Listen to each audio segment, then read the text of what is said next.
Em nome do Pai, do Filho e do Espírito Santo. Amém. Inspirai, Senhor, as nossas ações e ajudai-nos a realizá-las, para que em vós comece e para vós termine tudo aquilo que fizermos por Cristo, Senhor nosso. Amém. Santa Maria, Mãe de Deus, rogai por nós. Em nome do Pai, do Filho e do Espírito Santo. Amém. Uma alegria estarmos juntos aqui nesse programa ao vivo, mais uma vez, e agora estamos iniciando o mês de setembro. No mês de setembro, aqui no Brasil, nós celebramos o mês da Bíblia. A Igreja Católica no Brasil quer dedicar esse mês de forma especial, porque é o mês em que nós celebramos também a memória do grande biblista São Jerônimo, para nós podermos exatamente meditarmos mais nesse grande dom, nesse presente extraordinário, presente precioso de Deus que são as Sagradas Escrituras. Agora, um fato triste que aconteceu nesses últimos dias foi uma polêmica um pouco, a meu ver, um pouco gratuita, do pastor Silas Malafaia com o Dom Henrique Soares da Costa.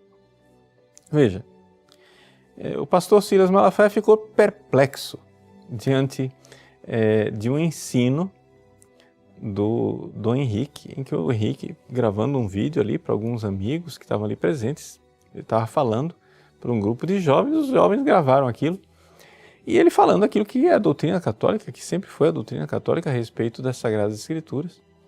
O pastor Silas Malafaia reagiu. Eu não sei se, assim, o que é que me causa mais surpresa, né? Se foi o modo como ele reagiu ou se foi o assunto, né? Porque, assim, eu acho que faz 500 anos que nós estamos de acordo que não tem acordo. Ou seja, me causou um pouco perplexidade o fato de ele ignorar a posição da igreja e de achar que aquela era a posição de um padre.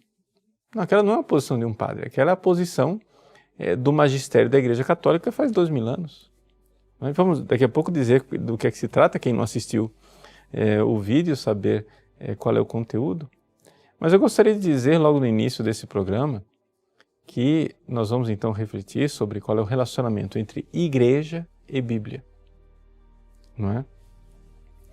E nesse relacionamento de igreja e Bíblia, saber qual é o pensamento da Igreja Católica. Por isso eu convido aos fiéis católicos aqui a estudarem nós de forma bem tranquila e entendermos qual é o ensinamento da Igreja de 2000 anos. Quero dizer também que nós católicos, principalmente no mundo em que nós nos encontramos agora, nós estamos aqui no Brasil, bem concretamente, bastante próximos dos evangélicos, no sentido político. Ou seja, nós temos discordâncias religiosas, eu inclusive disse isso no próprio Congresso, quando o pastor, né, Silas Malafaia coloca ali toda essa perplexidade dele eu acho que isso tudo só cria dificuldades de nós mantermos um relacionamento sadio. Quando eu estive no Congresso, eu vejo claramente, às vezes, que a gente tem que lutar pela família, quando tem que lutar pela vida. Quantas e quantas vezes a bancada evangélica é uma aliada bastante forte, bastante importante para nós, e eu acho que ficar agora jogando pedra uns nos outros, né, não vai ajudar em nada. Eu acho que a gente tem que, com clareza, saber que nós não temos um acordo com relação a isso. Ou seja, não há acordo entre a Igreja Católica e a Igreja Evangélica. Está muito bem, vamos nos respeitar mutuamente, mas saber que os nossos inimigos, ou seja, os inimigos do cristianismo, estão bem unidos contra nós. E se nós não nos unirmos politicamente para defendermos o cristianismo como um todo, eles vão vir com o trator em cima de nós. Então, eu acho que não é conveniente, não é oportuno nós ficamos agora com rixas desnecessárias. Agora, claro, dentro do debate teológico, as coisas podem acontecer. Bom, qual é então a doutrina da Igreja com relação a essa realidade da Bíblia e da Igreja Católica? De onde veio? Quem veio antes, né? Como se fosse um debate assim, foi o ovo ou foi a galinha? Quem veio antes? Veio a Igreja ou veio a Bíblia? O Dom Henrique Soares da Costa colocou com grande clareza que há uma precedência da Igreja. Ou seja, antes da Bíblia existe a Igreja. E por que é que antes da Bíblia existe a Igreja?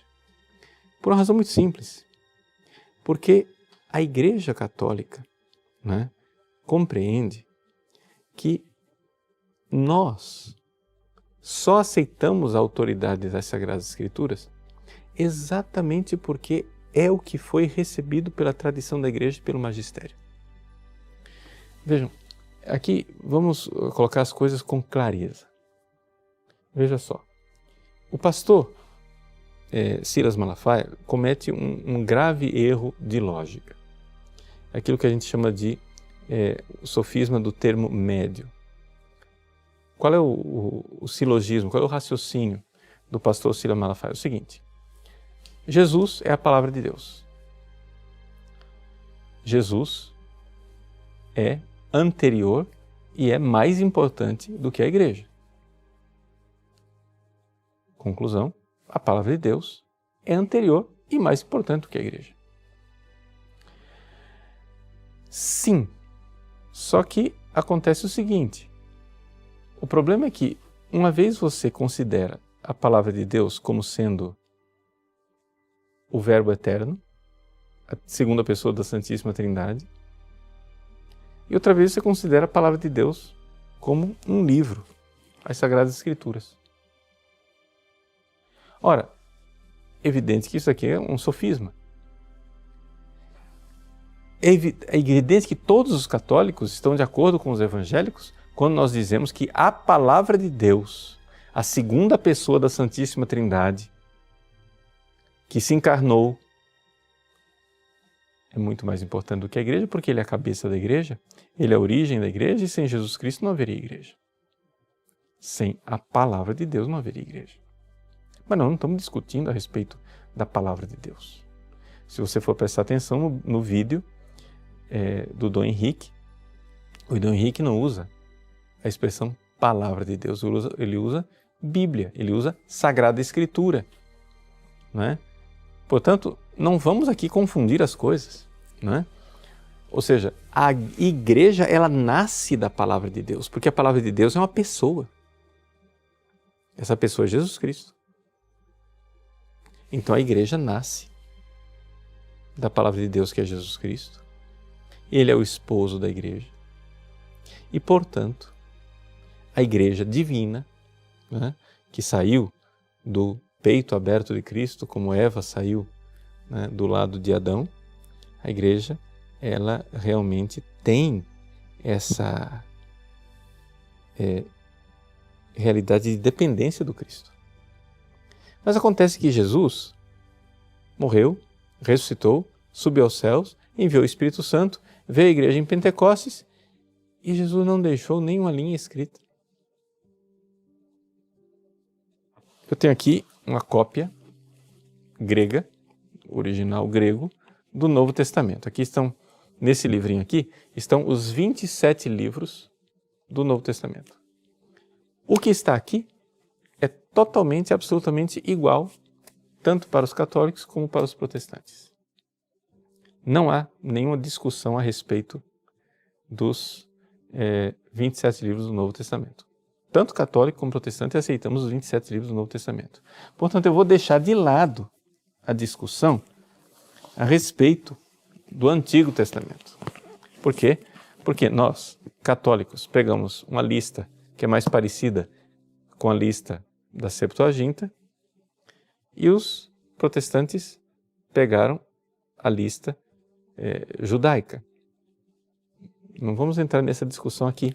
Quem quiser entrar nessa discussão, nós temos uma aula do Catecismo da Igreja Católica no nosso site, aula número 14, quem quiser entre lá, e eu irei mostrar detalhadamente a história da lista dos livros da Bíblia. Aqui eu estou procurando um atalho, porque senão nós vamos ficar nessa discussão aqui sem fim. Então, quem quiser ver um estudo científico, né, a respeito do cânon das Sagradas Escrituras, você vai encontrar lá no nosso site, a aula 14 de Catecismo, em que o que nós apresentamos lá, devemos enormemente ao estudo, à pesquisa do Alessandro Ricardo Lima, que escreveu um livro chamado Cânon Bíblico, a Origem dos Livros Sagrados. É um livro de 2007, da editora Com Deus, está à disposição também no site da editora Eclésia, para quem quiser comprar. Isso é o Antigo Testamento, vamos deixar de lado. Para quem quiser aprofundar, veja lá. O fato, porém, vamos ficar aqui. Vamos resumir a nossa conversa aqui, né? Para você católico ficar sabendo. Estes 27 livros que estão aqui, para nós católicos, são idênticos aos 27 livros das Bíblias protestantes. Estamos falando só do Novo Testamento. Ora, quando Jesus subiu aos céus, ele não deixou uma linha escrita. A única notícia que nós temos que Jesus escreveu alguma coisa foi na esplanada do templo, em que ele traçou na areia alguma coisa lá, mas aí o vento levou, pronto, acabou. O que Jesus escreveu, nós não temos. Portanto, o que nós temos é um livro que não foi escrito por Jesus. Esse livro foi escrito por autores sagrados, que nós costumamos chamar de hagiógrafos. Por exemplo, o primeiro livro que está aqui, a tradição diz que foi escrito por Mateus. Katamataion é o primeiro evangelho. O segundo evangelho foi escrito por Marcos. Katamarkon, segundo Marcos. O terceiro, escrito por Lucas. Katalukan. O quarto, e assim por diante, né? Ioannem, e aí vai até os 27 livros, até chegarmos no Apocalipse. Pergunta: quem disse que esses 27 livros são os livros inspirados por Deus? Jesus não foi, porque não tinha nenhum escrito quando Jesus estava aqui nesse mundo. Ok? Quem foi que disse? Ah, não, isso foi uma inspiração divina, não foi nenhuma autoridade humana quem definiu esses 27 livros, essa é a resposta que os protestantes dão. Não foi nenhuma autoridade humana, foi a inspiração divina.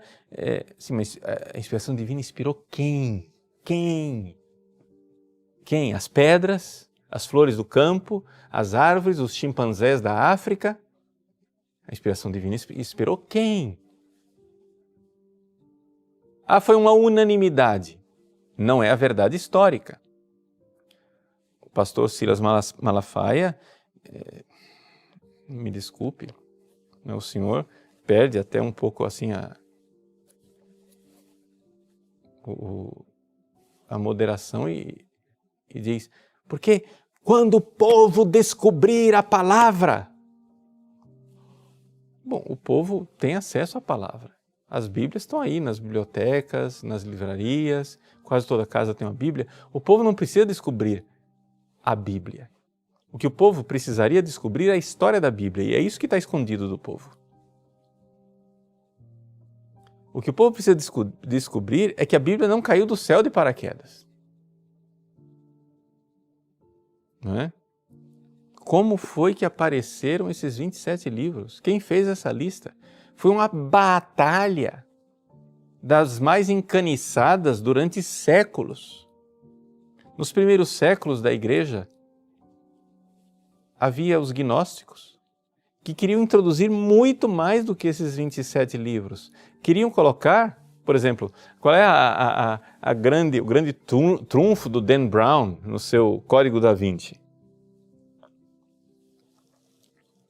É que ele está escandalizando as pessoas. Porque, imagina, havia outros evangelhos, havia o Evangelho de Maria Madalena. E a Igreja Católica jogou fora.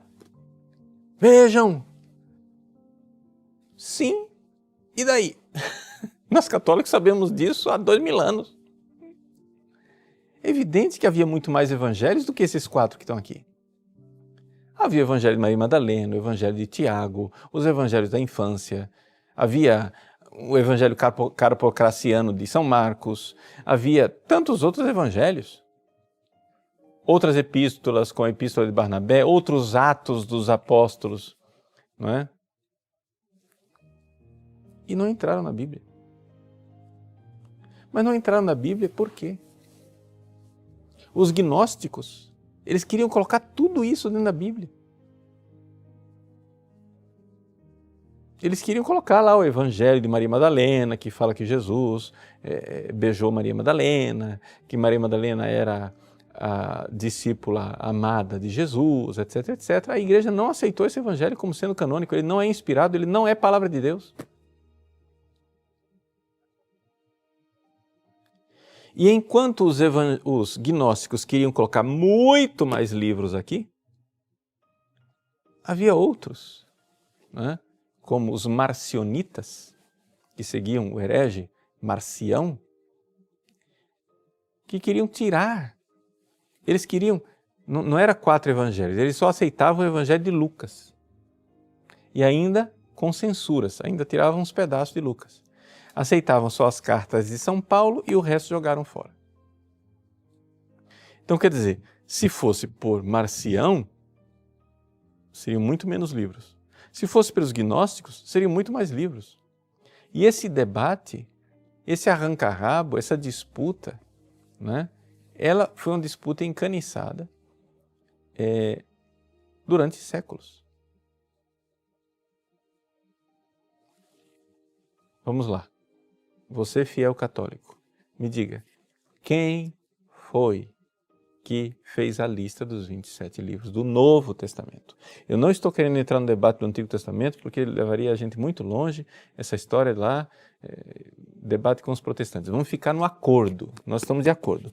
Todos, absolutamente todos os católicos, absolutamente todos os ortodoxos, absolutamente todos os protestantes da face da terra, todos os que se dizem cristãos, todos, absolutamente todos, aceitam os 27 livros do Novo Testamento sem discordar. Essa unanimidade veio da onde? Já que nos primeiros séculos havia um grande debate. Não me venha dizer que foi uma unanimidade que os apóstolos, bingo, iluminados, disseram, é isso. Não. Se você for ver, nas primeiras listas canônicas, por exemplo, o livro do Apocalipse quase não estava presente, porque em muitos lugares era tido como um livro herético. A segunda e a terceira carta de São João quase não entrou. Em compensação, havia um outro livro, o Pastor de Hermas, que era muito popular e era lido em muitos lugares. E aceito como sendo um livro bíblico. Então, quem foi? Essa é a pergunta que não quer calar. Ora, não há por onde escapar. Ou você crê que a igreja foi inspirada, a igreja foi inspirada para escolher esses 27 livros, ou então, de onde veio isso? Se houve tanto debate, se houve tantos séculos de disputas, onde a coisa só foi se esclarecer, né, no cânon do Novo Testamento, lá no final do século II, você encontra já algum fragmento ali, o fragmento de Muratori, tem uma lista parecida com a nossa, mesmo assim ainda não está completa. Você encontra algumas coisas, de tal forma que o próprio Santo Agostinho, né, ele ainda fala dos livros do Novo Testamento como se fosse ainda uma coisa debatida, ele põe lá um critério, diz, olha, vamos adotar o livro que a maior parte das dioceses aceita, principalmente as dioceses mais antigas, as dioceses de origem apostólica, na época de Santo Agostinho. Estamos falando final do século IV, início do século V. Então, não tem por onde escapar. O problema, mas esse é um problema dos protestantes, não é um problema nosso. O problema é que Martinho Lutero, Calvino, os primeiros protestantes, eles resolveram não crer na igreja. Eles optaram, eles vieram com essa novidade de crer na Bíblia. Acontece que isso não tem... É como querer que um homem fique de pé em cima dos próprios ombros dele. Ou seja, quem dá fundamento à Bíblia é a própria Bíblia. Não pode ser. Quem dá fundamento à Bíblia não é a Bíblia. Esse livro aqui não é assim encadernado, bonito, impresso num formato tão manuseável. Se você for copiar esses 27 livros em manuscritos, você vai ter um volume enorme, né? E é evidente que isso não estava num volume só, isso era uma biblioteca. Eram 27 livros mesmo. É por isso que a palavra Bíblia é plural. Biblion é um livro. Bíblia são os livros. Então, as Sagradas Escrituras, os livros do Novo Testamento, eles foram escolhidos pela igreja. Portanto, vamos agora responder. Como é que nós temos os livros do Novo Testamento? Nós temos o livro do Novo Testamento porque a tradição da igreja, ao longo dos séculos, foi, com a inspiração divina, fazendo a lista dos 27 livros. E a partir disto, quando esta tradição já estava solidificada e havia uma quase unanimidade por parte do orbe católico, então o magistério da igreja fez a lista, né? De tal forma que nós temos uma lista das mais antigas feita pelo Papa Damaso, né? Está aqui no Denzinger Hühnermann, né?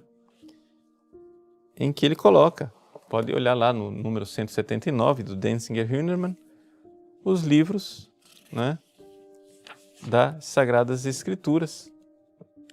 E nós temos aqui uma lista, que é a lista que nós temos. Ele diz, os Evangelhos, segundo Mateus, Marcos, Lucas, João, os Atos Apóstolos, as Epístolas de Paulo, que são 14, como nós temos hoje, né, contando aos Hebreus como sendo de São Paulo. Ele coloca o Apocalipse de João, coloca as epístolas de Pedro, de Tiago, as 3 epístolas de João, de Judas e pronto. E aí terminou o cânon do Novo Testamento. Está aqui, no número 180 do Denzinger Hühnermann, pelo Papa Damaso. Mas vamos lembrar,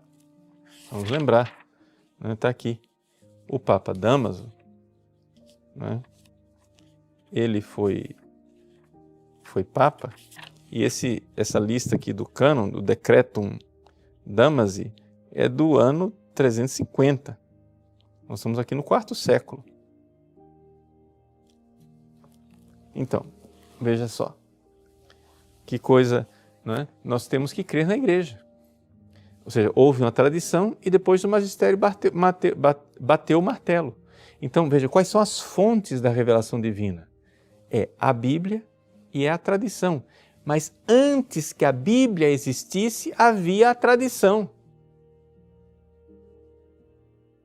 Repito, antes que a Bíblia existisse, havia a tradição. Por exemplo, o próprio São Paulo, vamos pegar aqui uma Bíblia em português para facilitar a nossa vida, não é? São Paulo, vamos pegar a carta de São Paulo aos Coríntios, que, segundo os estudos exegéticos mais recentes, não é?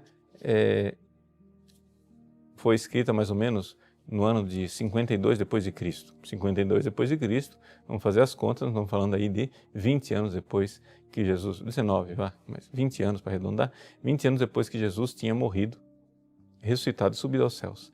20 anos depois, nós temos a primeira atestação da ressurreição de Jesus colocada por escrito. 20 anos depois. Então, olha lá, primeira carta de São Paulo aos Coríntios, capítulo 15. Ele diz assim: Irmãos, quero lembrar-vos o evangelho que vos anunciei e que recebestes, no qual estáis firmes. Pois nele sois salvos, se os estáis guardando, tal qual ele vos foi anunciado. A menos que tenhais abraçado a fé em vão. De fato, eu vos transmiti, antes de tudo, o que eu mesmo tinha recebido. Eu vos transmiti, isso é tradição, o que eu tinha recebido. E aí ele começa a falar, a saber, que Cristo morreu pelos nossos pecados, segundo as Escrituras, foi sepultado e ao terceiro dia foi ressuscitado, segundo as Escrituras. E é interessante essa menção de segundo as Escrituras. Aí você vai buscar no Antigo Testamento, porque aqui para São Paulo, o Novo Testamento não tinha sido, esses 27 livros aqui não tinham sido escritos ainda, só tinha sido escrito as cartas de São Paulo aos Tessalonicenses e a carta aos Coríntios, basta. Os Evangelhos, ainda nada. Essa é a primeira notícia escrita que nós temos da ressurreição de Jesus. E é interessante que São Paulo então cita as Escrituras como sendo as Escrituras judaicas, aquelas do Antigo Testamento, e diz assim, Jesus ressuscitou dos mortos segundo as Escrituras. Mas você vai lá procurar no Antigo Testamento, você não encontra nenhuma referência de ressurreição do Messias segundo as Escrituras. Você não encontra nada de que o Messias iria morrer pelos nossos pecados segundo as Escrituras, a não ser que você leia a Bíblia do Antigo Testamento, como a Igreja Católica sempre leu, com uma chave tipológica, ou seja, uma chave espiritual. Mas isso é só uma pequena dica para você que quiser aprofundar, de olhar o nosso curso de Introdução à Bíblia, que está no nosso site, padrepauloricardo.org. Né? Eu ensino para você como é que nós lemos o Antigo Testamento. O Antigo Testamento não é para ser lido ao pé da letra, é para você encontrar no Antigo Testamento o Cristo, mesmo que ele não esteja lá no sentido literal. Existe o sentido espiritual, mas isso é um outro curso. Então veja só, ele está dizendo aqui, eu vos transmiti aquilo que eu tinha recebido. Quer dizer, nós estamos há 20 anos da morte, ressurreição e ascensão aos céus, há 20 anos de Pentecostes, e São Paulo já está falando de tradição. Sabe por quê? Porque não tinha Bíblia. Havia só o Antigo Testamento, as Sagradas Escrituras judaicas, mas não havia Novo Testamento. E o que é que fez com que nós continuássemos crendo ao longo... Como é que a igreja viveu ao longo desses séculos, desde que começaram a ser escritos os livros, né, do Novo Testamento? Vamos lá. O primeiro livro a ser escrito no Novo Testamento, os exegetas estão de acordo que é o quê? A primeira carta aos Tessalonicenses. Tá? O último livro a ser escrito, os exegetas estão de acordo, foi o Apocalipse. Nós temos aqui um arco de tempo de 50 anos. Só para escrever isso aqui levou 50 anos. Não é?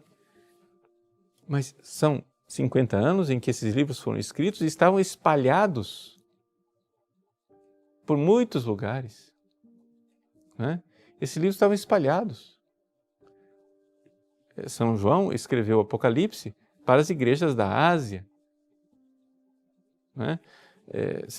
Marcos escreveu o seu evangelho para a igreja de Roma. Lucas para a igreja dos gregos. e assim por diante. Então, o que é que acontece? As Sagradas Escrituras foram sendo escritas e estavam espalhadas por toda a bacia do Mediterrâneo. Agora imagine só que negócio, o negócio estava lá espalhado na bacia do Mediterrâneo, e para coligir isso tudo, e para fazer uma lista só, e para que tudo virasse um único cânon do Novo Testamento, levou quantos séculos? Só para escrever levou 50 anos, para terminar o debate levou pelo menos 2 séculos. Como é que a igreja viveu durante 2 séculos sem um Novo Testamento? Já se perguntou isso? Ou seja, nós estamos falando aqui da época de ouro, da época dos mártires, da época da igreja em que os mártires verdadeiramente derramaram seu sangue. Gente, a igreja dos mártires não tinha o Novo Testamento como nós o conhecemos. Tinha fragmentos, tinha um livro aqui, outro lá, espalhado. Já parou para pensar nisso? Ora, se é assim, se a igreja, no seu albor, se a igreja no seu início, se a igreja no seu momento mais próximo da fonte, se a igreja com aqueles luminares de santidade que eram os mártires, se a igreja com tantos e tantos, centenas, milhares de cristãos derramando seu sangue por fidelidade a Cristo, não tinha uma Bíblia para ler. Do que é que vivia esta igreja? Vivia da palavra de Deus.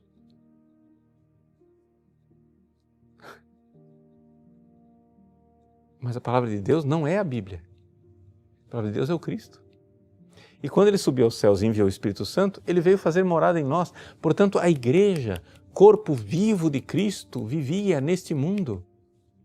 A igreja dos santos, a igreja dos que tinham fé, não precisavam de Bíblia.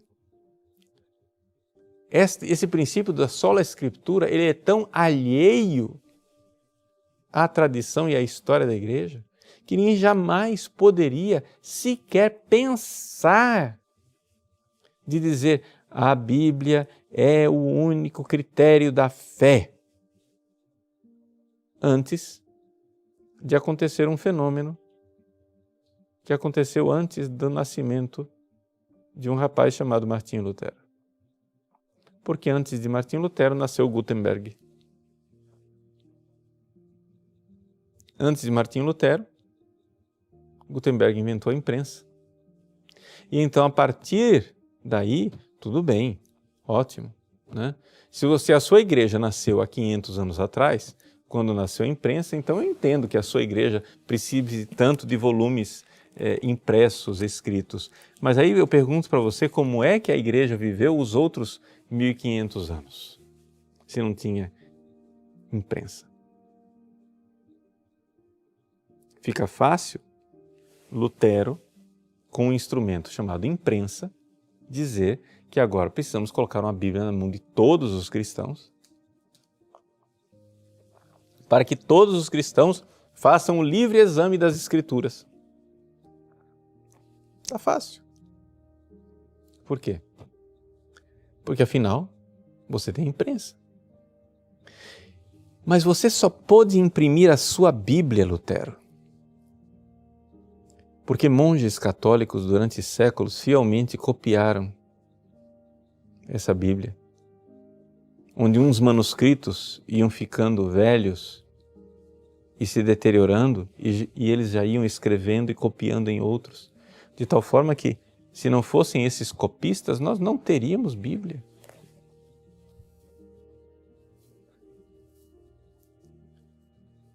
Então, é evidente que nós estamos aqui, né, diante de uma realidade. Não haveria Bíblia sem tradição. Não haveria igreja sem tradição. A Igreja Católica crê que a Bíblia, ela é um instrumento preciosíssimo para fazer com que nós conheçamos a Palavra de Deus.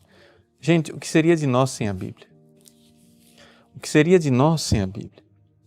É um instrumento preciosíssimo, preciosíssimo, preciosíssimo, mas é um instrumento.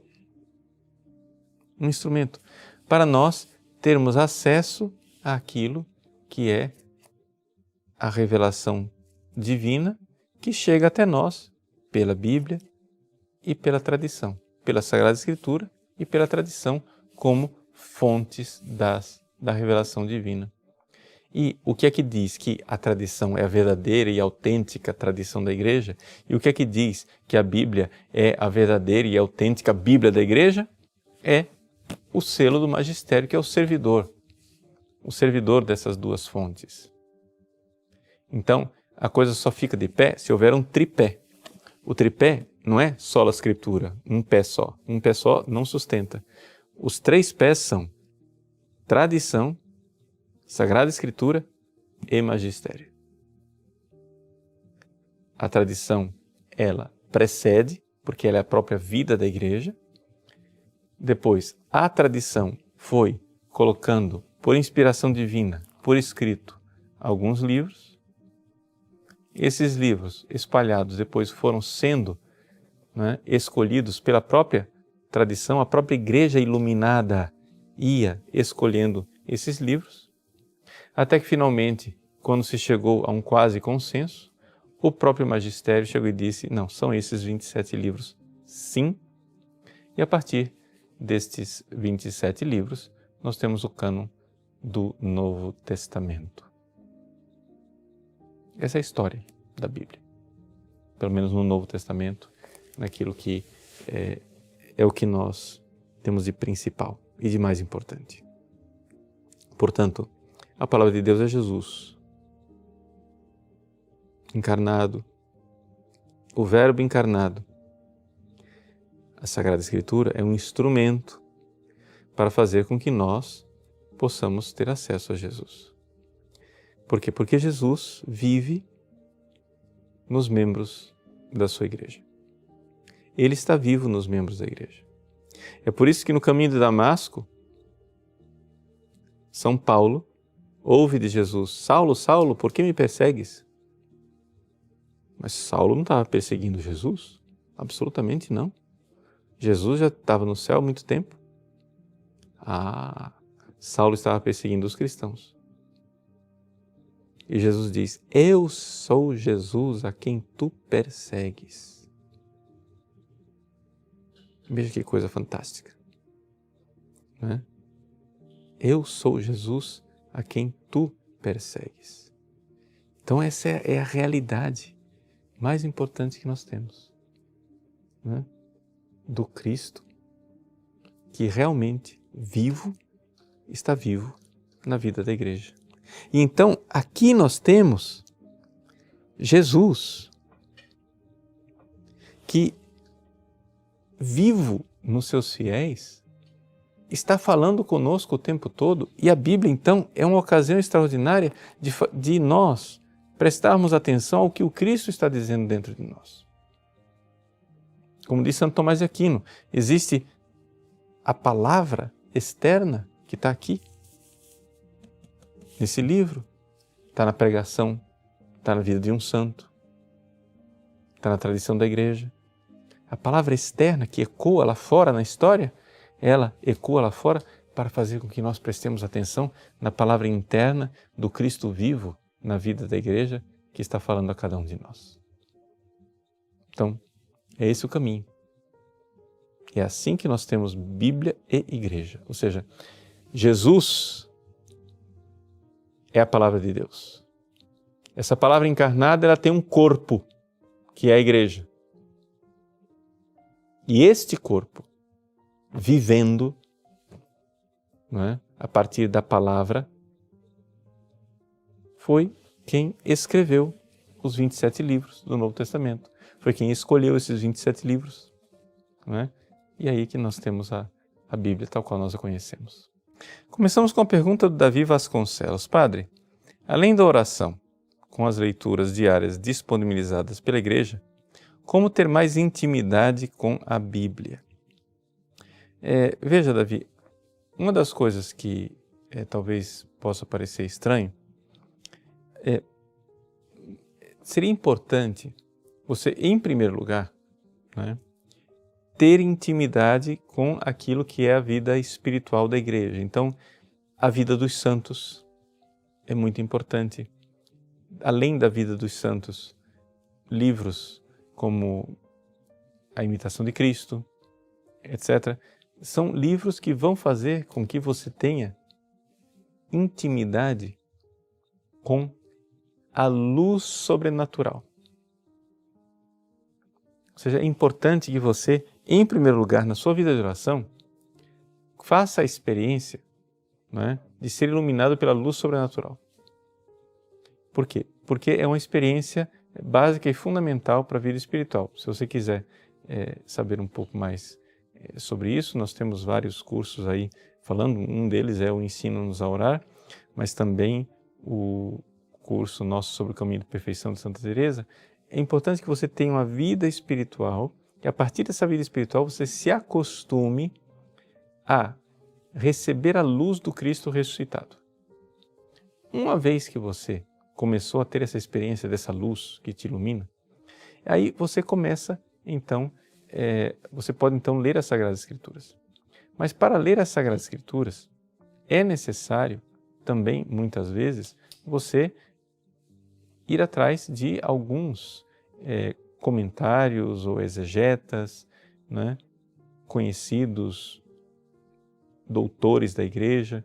Por quê? Porque isso também ajuda você a aprender. Uma das coisas fantásticas, um dos instrumentos fantásticos para você aprender a Bíblia com essa chave de leitura espiritual da igreja, dos chamados 4 sentidos da Escritura, é a Catena Áurea de Santo Tomás de Aquino. Então, através da Catena Áurea, ele coloca ali, para cada versículo dos Evangelhos, comentários de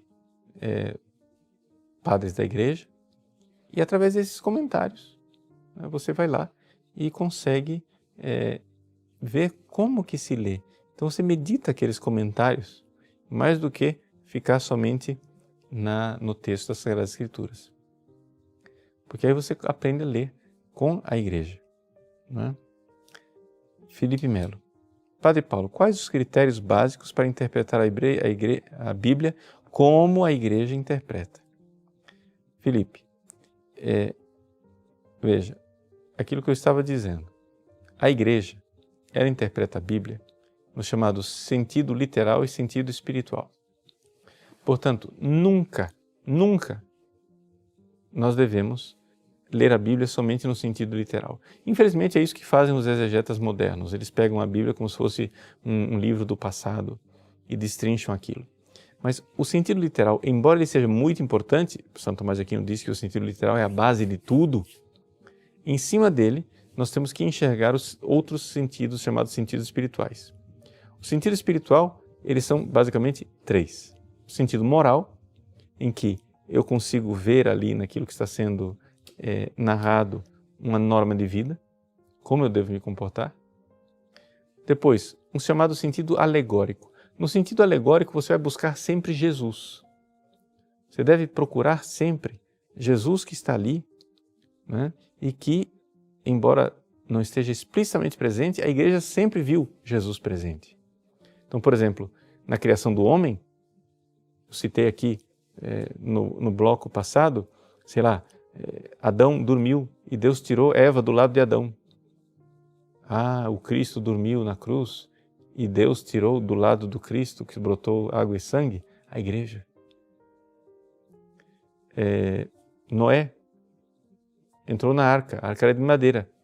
Aí é a cruz de Cristo que salvou a todos nós do dilúvio. Abraão, né, sai da sua terra e vai, e com a grande fé, sacrifica Isaac. No Isaac sacrificado, nós vemos o quê? O pai, né, que entrega o seu filho na cruz. E assim por diante. A gente sempre encontra o Cristo, é o sentido alegórico, né, que deve estar lá presente. E o terceiro sentido espiritual é o sentido chamado anagógico, porque nos fala, né, da realidade do céu. Quando diante de um texto bíblico, então você deve pegar esse sentido literal, entendê-lo Por isso a exegese é importante, compreendê-lo com profundidade, mas depois você deve sair disto e procurar o sentido espiritual. É por isso que eu dizia, na resposta anterior, que você precisa primeiro se habituar com a luz sobrenatural da graça, ou seja, com a luz do Cristo ressuscitado, que ilumina a verdade. Senão você não vai conseguir encontrar isso lá nas Sagradas Escrituras. Não é? Então nem sempre as pessoas estão prontas para ler as Sagradas Escrituras. Gabriel Henrique, padre, sou seminarista, venho perguntar para o senhor qual a melhor tradução da Bíblia para estudos. Veja, Gabriel, é difícil a resposta. Vou dizer por quê. Porque todas as traduções que nós temos atualmente, todas elas têm algum defeitinho, não é? Para estudar, eu gosto muito das notas. Atenção à palavra, as notas da Bíblia do Peregrino, né? Essa Bíblia aqui. Por quê? Porque o padre Alonso Schöckel, que fez essas notas aqui, ele fez essas notas com uma sabedoria espiritual muito grande, fazendo algo que hoje os exegetas não ousam fazer, que é comentar a Bíblia com a Bíblia e ler a Bíblia como um todo. Hoje, os exegetas têm essa mania de fatiar a Bíblia. Então, o que acontece? Eles dizem, não, essa aqui é a teologia de Marcos, a teologia de Lucas é outra. Então, você já não pode pegar um versículo de Marcos e usar para interpretar Lucas. Pecado mortal, porque é outra teologia. Mas, gente, o autor é o mesmo, é o Espírito Santo. Então, o padre Alonso Schöckel, ele lê a Bíblia com a Bíblia e isso é muito bom. Então, estou falando das notas de rodapé. A tradução do padre Alonso Schöckel, ela não é uma tradução literal. E essa é a dificuldade dela. Ela é uma tradução que tenta expressar dentro da cultura hebraica ou da cultura da língua grega o que o autor está dizendo. Então ele faz adaptações. Então tem essa dificuldade. A Bíblia de Jerusalém, na edição antiga, ela era um pouco melhor. A edição atual fez opções textuais, às vezes um pouquinho ousadas, assim, meio liberais. Então a Bíblia de Jerusalém é meio problemática. A Bíblia da CNBB, né, a tradução da CNBB, a própria comissão, né, o próprio padre Koenigs, que dirigiu a comissão de tradutores, eles dizem que não está pronta. Ou seja, ela está sendo ainda revista porque nem tudo aqui foi feito com de forma criteriosa. Então, ainda não é uma obra unitária a Bíblia da CNBB. Ainda é uma obra de um pouco de retalhos, porque, claro, cada autor pegou um livro, foi traduzindo, tentaram fazer uma revisão para unificar as coisas, mas ainda há coisas assim que causam um pouco de perplexidade, embora é uma tradução muito boa, uma tradução boa. Porém, os próprios autores dizem que ela ainda não está terminada.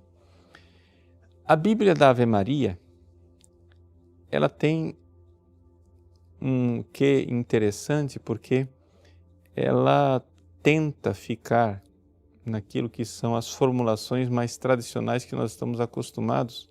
Por quê? Porque, na realidade, uma Bíblia católica, ela deveria ser traduzida usando as opções de tradução da chamada Neo-Vulgata. Eu tenho aqui a Vulgata Clementina, né, que a Igreja usou durante séculos.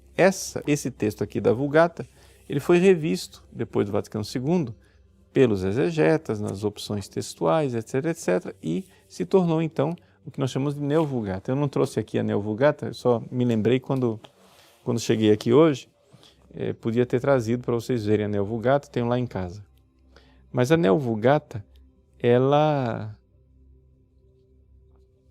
precisaria ser o parâmetro das traduções católicas, mas aqui no Brasil nós não temos nenhuma tradução que siga as opções da Neo-Vulgata, né?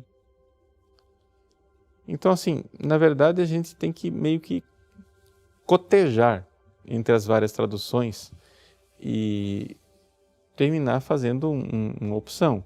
Existem, claro, as outras traduções, como outras traduções da Loyola, como a TEB, né, a tradução ecumênica, e as traduções mais antigas, né, traduzidas da Vulgata, como a Mato Soares, etc, etc. Todas têm a sua vantagem. O que acontece é o seguinte: no fundo, nós aqui no Brasil ainda não estamos muito bem servidos de traduções bíblicas. A gente tem que se virar um pouco, né, comparando as várias traduções e, claro, estudando, né, as línguas originais, principalmente o grego. O hebraico, eu sei que é mais pedreira, mais difícil, né? Mas o grego do Novo Testamento não é que seja uma coisa impossível para a gente ter uma noção básica daquilo que é o grego do Novo Testamento. Então, assim, desculpa se a resposta não foi a contento, mas assim, a gente tem que... A solução é ter várias Bíblias, né, e cotejar um pouco uma com a outra. Vinícius Boer Bonafini, padre, sua bênção. Muitos evangélicos alegam que a igreja primitiva não é a igreja católica, apostólica romana. Isso está certo? Vinícius, veja,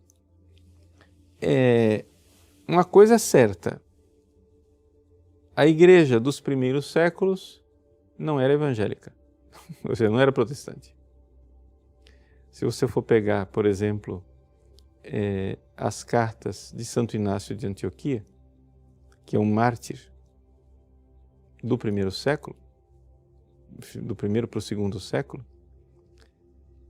um mártir que teve contato com os apóstolos, você vai ver que nas cartas dele a organização da igreja é uma organização católica, ou seja, o bispo com os seus presbíteros, os seus diáconos, uma igreja diocese com episcopado monárquico, etc, etc. Ele fala claramente desse princípio de nós estarmos em sintonia com a tradição dos apóstolos, de obedecermos aos bispos e ao magistério. Bom, você olha uma descrição dessas, você vê que tem bico de pato, tem asa de pato, tem pé de pato, anda feito pato, faz quaquá, talvez seja um pato. Essa descrição aqui, eu acho que é de igreja católica, né? Então, assim, quando você olha para os escritos dos padres subapostólicos, né, os padres que conheceram os apóstolos, você vê claramente que existe uma continuidade. Aliás, os próprios protestantes liberais, como o Harnack e Companhia Limitada, eles olham para o Novo Testamento e dizem que o Novo Testamento padece, né, de um Frühkatholicismus, ou seja, de um catolicismo primitivo que está lá incubado, como se o Novo Testamento já tem um vírus do catolicismo dentro dele. São protestantes, não sou eu quem estou dizendo, né? Então, assim, essa lenda criada pela historiografia protestante de que a Igreja Católica nasceu com Constantino em 313, que antes a Igreja era pura e santa e que foi se mancomunando com o Estado do Império Romano, que a Igreja se perverteu. Isso daí não corresponde à realidade dos fatos. Você vê claramente que a Igreja pré-constantiniana, ela já era uma igreja de episcopado, uma igreja, pega os livros dos Santos Padres, você vê claramente que as coisas estão em perfeita sintonia com aquilo que é a Igreja Católica de hoje. Então, assim, é evidente que o crescimento orgânico da igreja se vê numa continuidade católica.